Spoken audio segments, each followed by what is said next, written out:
Hey crew, it's Pitt, and I'm back with some more COP27. We're going to be checking out another one of the speakers and see what they have to say. There's not a whole lot that I can say other than what I can play with inside the rules. So we're going to do that. Let's check it out.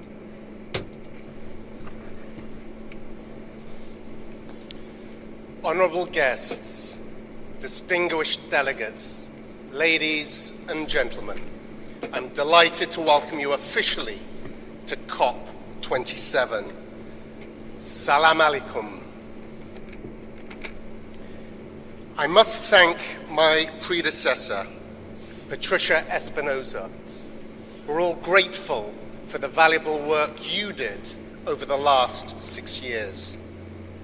Thank you to the outgoing COP President, Alok Sharma, and his able team for their leadership over the last 3 years. And I'd like to officially congratulate the Egyptian presidency and Minister Shukri for his election. Thank you for your tireless efforts as we work to make COP27 a success. They elected him by claps. I didn't show you all that. You can go back and check it out on Sky News.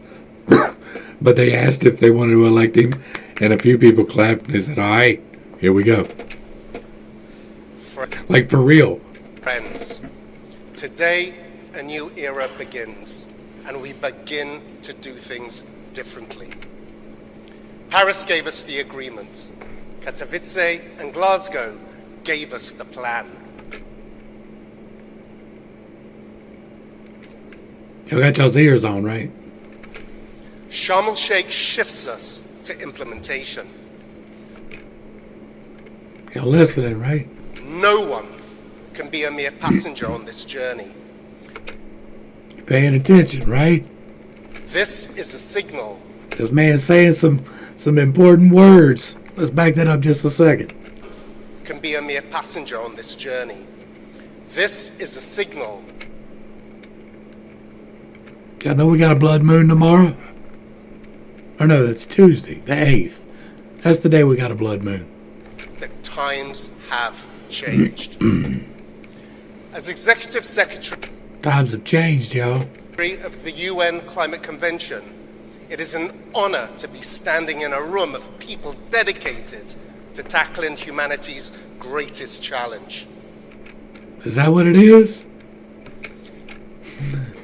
That's not what I would call it. Every one of you brings a unique perspective. I come from Grenada, a state of 3 islands of Carriacou and Petit Martinique. Carriacou is my home, where my family live on a 13 square mile island with a population of just 7,000 people. Okay. Our history is of seafarers, fishers, boat builders, farmers, surviving on their wits and the strength of their communities, working closely. In case you're unaware, this is an emotional plea in order to make you sympathize more with whatever he's about to try and sell you. Together. My roots lie in a life full of beauty and adversity.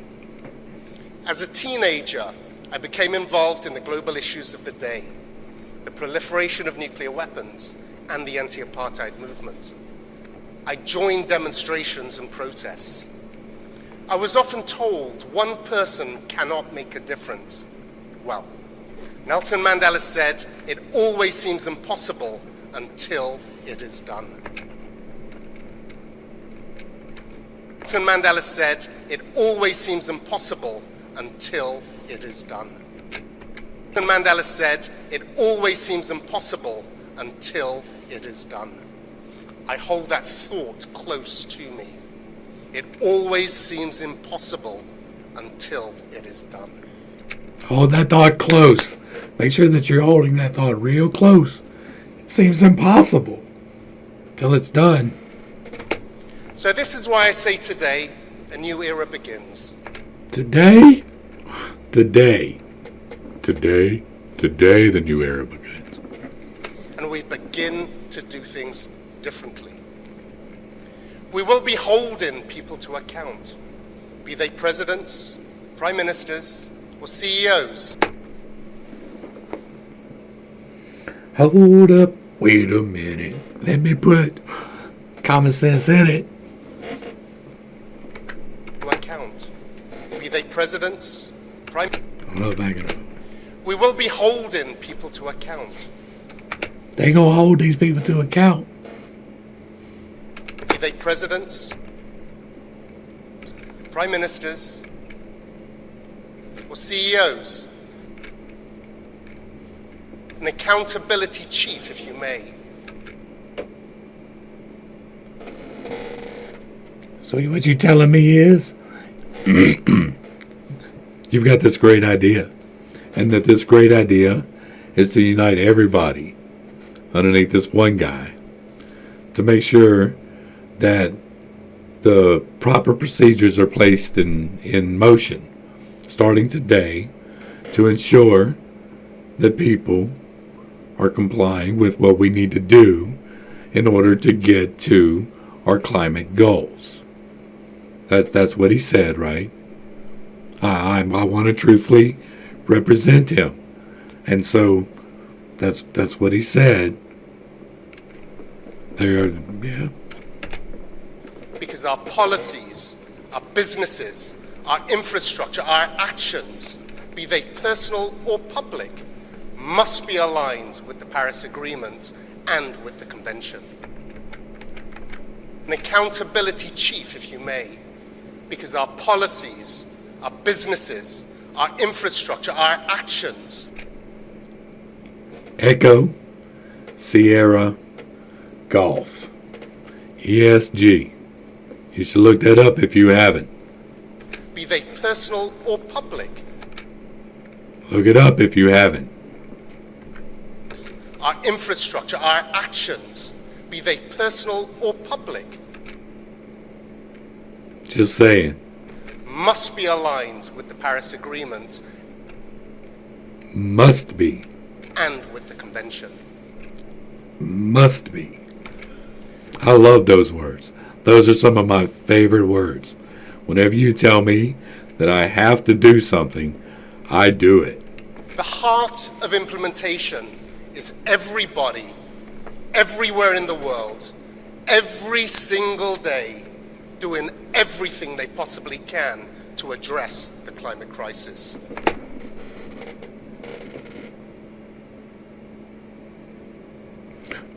We're going to let him tell you one more time.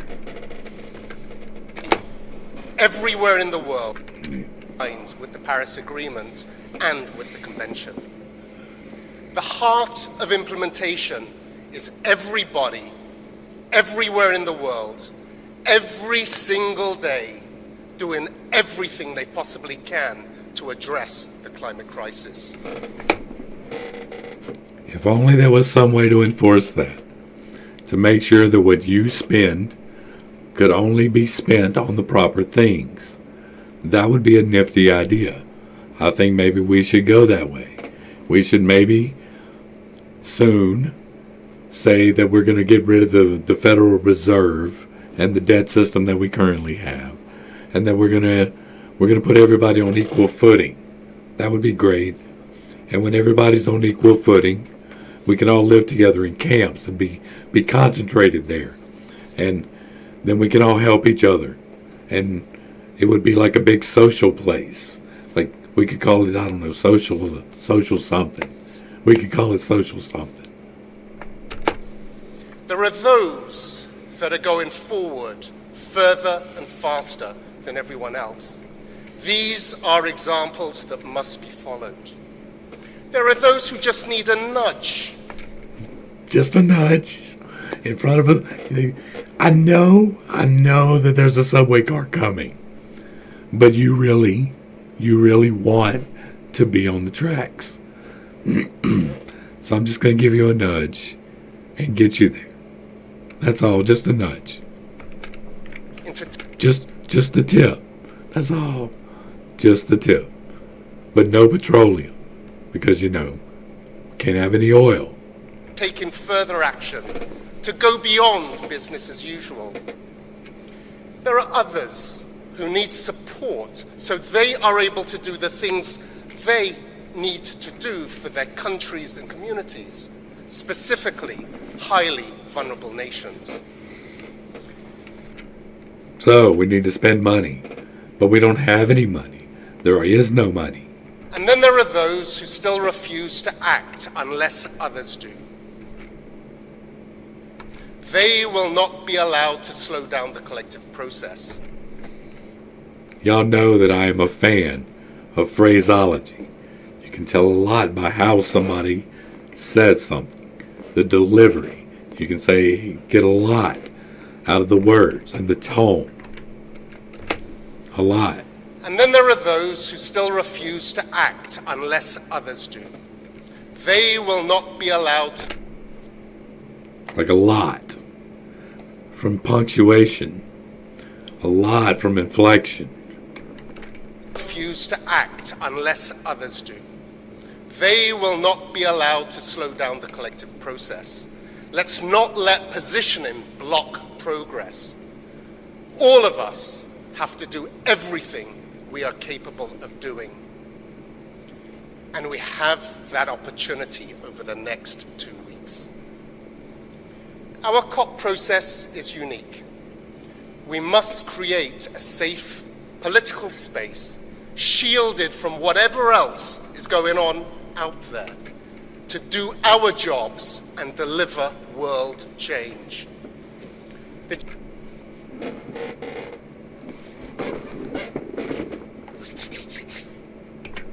Do our jobs and deliver world change. Order. We need order. That's what we need. We need this one guy at the top telling everybody underneath exactly what to do. And then we can just rely on this one guy to get it right all the way around the world with every single type of person ever. That's what we need. We need one guy to do that. The geopolitical situation, the pandemic, the food and energy crises have hit countries, economies, and most importantly, individuals hard. But let us give you some more. But let me make this point. Just say it. To humbly remind all of those engaged in this process of a simple fact. For decades, communities all over the world, very often the most vulnerable people, have been dealing with the continuous stream of crises, facing impact after impact of climate change. This has stripped generations of their lives and livelihoods. So here, in Sharm el-Sheikh, we have a duty to speed up our international efforts, to turn words into action, to catch up with their lived experience. This is a party-driven process. Over the course of my term, I will be mobilizing the process and Secretariat to boost party's drive. This is my promise to you. I want you to focus on 3 critical lines of action. He's going to lay it out for us, exactly what we need to do. I like that. I like good structure. Give me some order. We need a new order. This for the whole world. This is what I want you to deliver on. First, we must demonstrate this transformational shift to implementation. Putting negotiations into concrete actions. Every corner of human activity must align with our Paris commitment. Corner of human activity must into concrete actions. Every corner of human activity must align with our Paris commitment.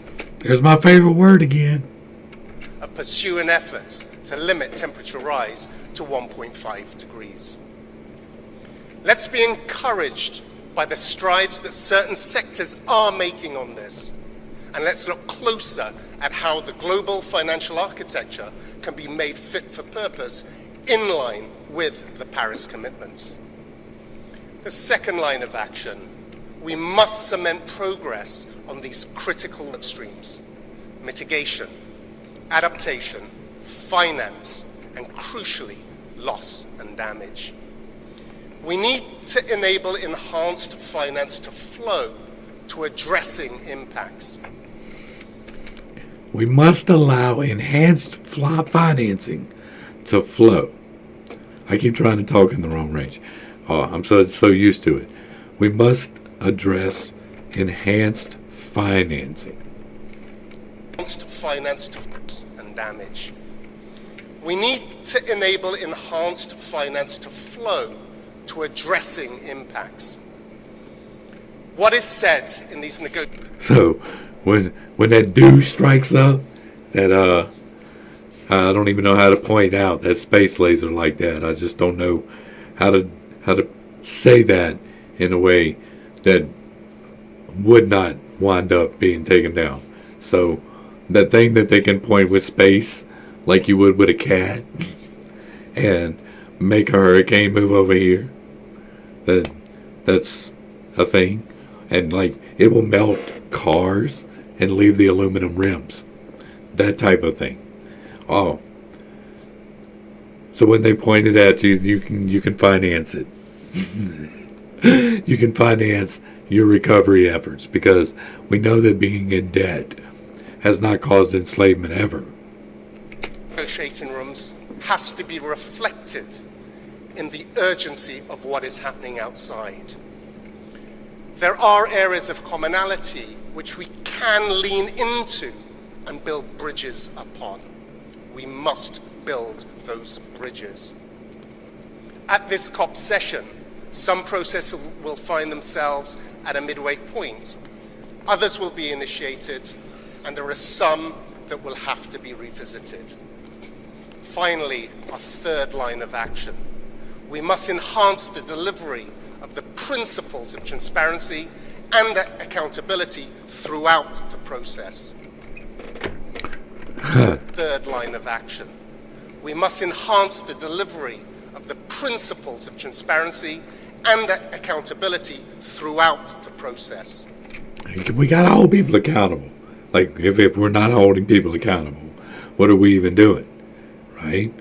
Like, if people are just letting cows fart and driving cars and running their air conditioners or their heaters when it's hot or cold, then, like, what are we even doing? If they can do that, what are we even doing? The environmental integrity and the reliability of the commitments made are paramount. I welcome detailed plans on how we deliver what we have promised across finance, adaptation, and mitigation. I found myself in my accountability chief role last week when we launched the NDC synthesis report, and I had to report that only 29 countries had come forward with tightened national plans since COP26. 29 is not 194. So here I am now, looking out at 165 countries that are due to be revisiting and strengthening their national pledges this year. I want to take a moment now to recognize the Glasgow. I heard you, boss. Yes, sir, boss. Yes, sir, we're going to sign that paperwork, sir. Yes, sir. Climate Pact. We made this agreement together only last year. I am not in a habit of rescinding on my word. I firmly expect all parties to act the same way. Stick to your commitments. Build on them here in Egypt. I will not be a custodian of backsliding.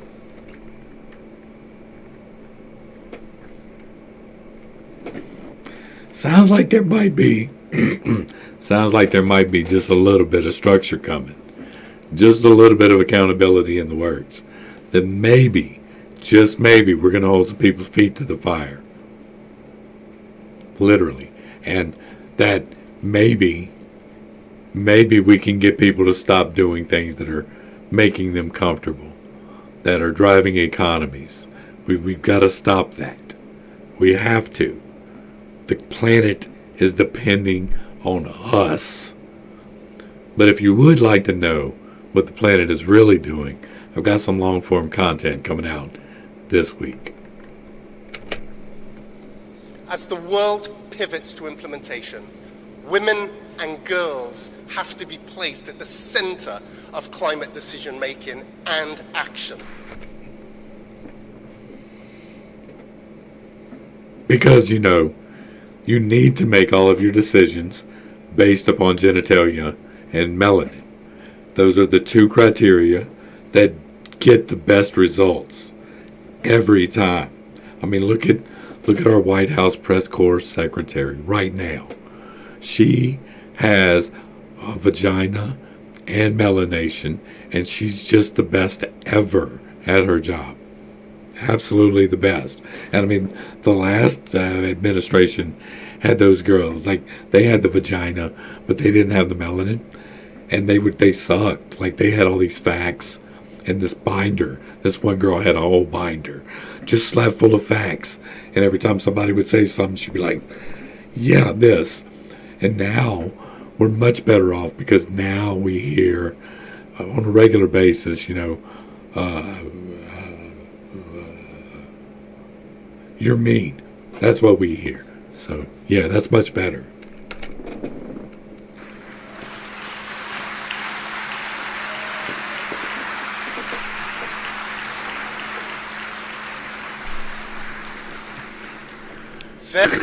They call you out, bro.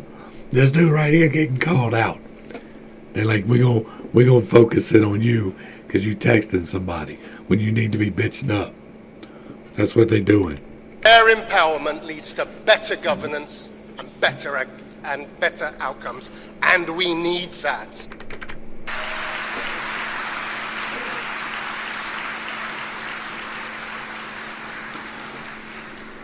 Their empowerment leads to better governance and better outcomes, and we need that. Yeah, we've seen that time and again. Every single time somebody gets put into a place of power because of their genitalia or their melanin, they succeed. They're excellent every single time. This formal process is led by parties, by party states. But it is permanently inspired, challenged, and pressed into action by civil society organizations who not only advocate, but act on the strength of their convictions.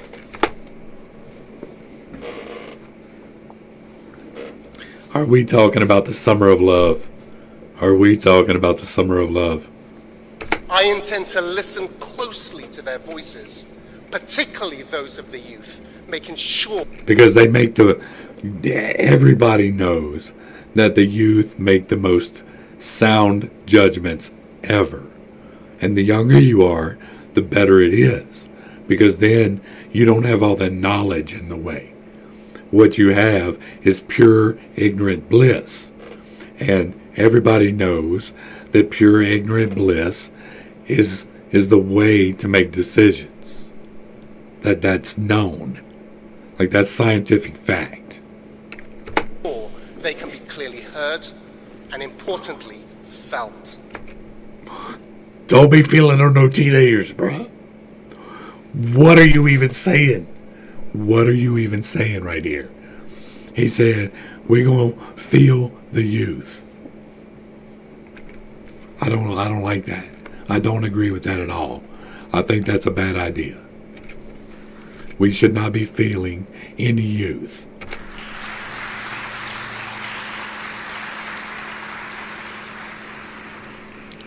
But everybody claps when he says he's going to do it. Our COP process has delivered a remarkable transition in the consciousness of humanity, in the timeline of human development. Our minds... Speaking of timelines, check out my content. It's coming out this week. ...of humanity, in the timeline of human development. I've broken down the timeline of human development in an easily understandable way. Minds have moved from researching to understanding and then to agreeing on a plan. That's a hell of a way to end. Paraphrase the wonderful Nobel Prize-winning Egyptian writer Naguib Mahfouz, you can tell whether a person is clever by their answers. You can tell whether a person is wise by their questions. That is why I ask a lot of questions. We have demonstrated the very best And they tend to get to the heart of the matter. in human wisdom by asking the right questions. Yeah. What is your motivation? What do you stand to gain if your motivations come to be? Now we know what must be done by everybody. There we go again. We know what must be done by everybody, everywhere, every single day, doing everything we possibly can. Colleagues, it's time to get to work. Shukran. Thank you. And there you go. Hopefully, I brought a little bit of education. That we talked about some topics that I brought a little bit of comedic relief to. I tried to stay within the bounds of what is acceptable to talk about. But hopefully I got my point across regardless. And hopefully this isn't the end. But we'll be back to the crew. Thanks for hanging out. I appreciate every single minute that you are here with me. I am praying for you every single day. Till next time, this has been Pitt. Peace.